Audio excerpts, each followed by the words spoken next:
C'est pourquoi nous sommes ici aujourd'hui, mesdames et messieurs, vous le savez, mieux que quiconque.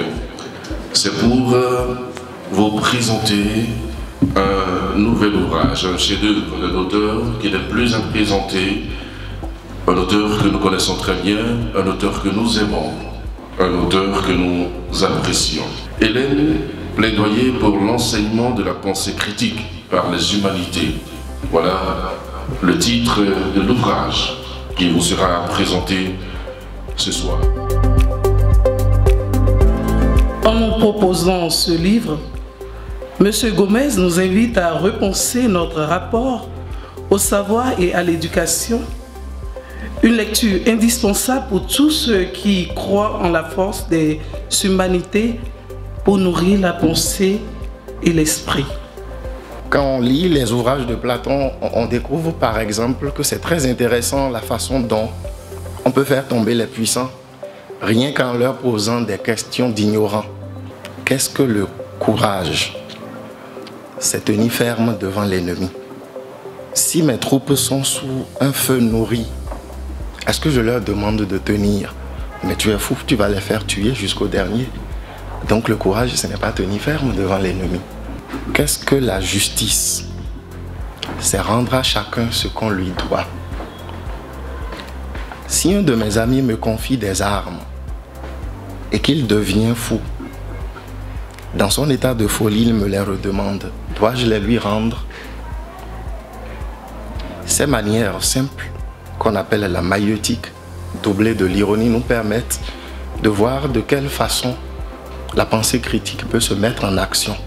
La pensée critique est donc un effort constant que nous faisons pour analyser, évaluer, questionner l'information de façon logique et réfléchie. La pensée critique est essentielle au quotidien pour tout un chacun. Et donc à partir de ce moment, elle permet de distinguer, de démêler le vrai du faux, de faire la part des choses et de ne pas prendre pour vérité absolue ce qui nous est servi, parce que les gens ont des agendas cachés.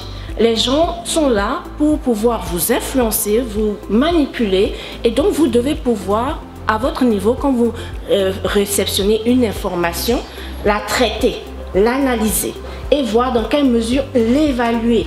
Poser des questions, s'interroger, rechercher l'agenda caché ou les intérêts de la personne, parce que souvent, ce sont des intérêts. Si on veut parler de la pensée critique, qu'est-ce qu'on fait?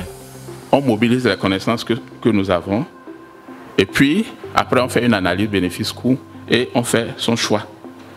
Et à partir de là, on voit que la pensée critique est au cœur du développement, parce que c'est utilisé par tout le monde.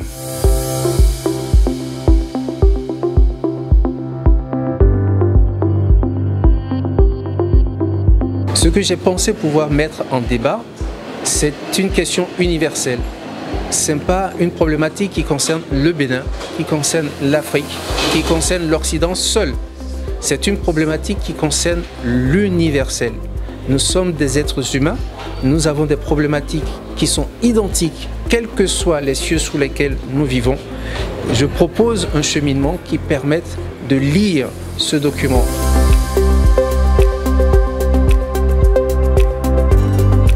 Un très grand merci pour toutes ces personnalités qui sont venues jusqu'à la librairie Notre-Dame pour passer 30 minutes, 1 heure, 2 heures avec nous.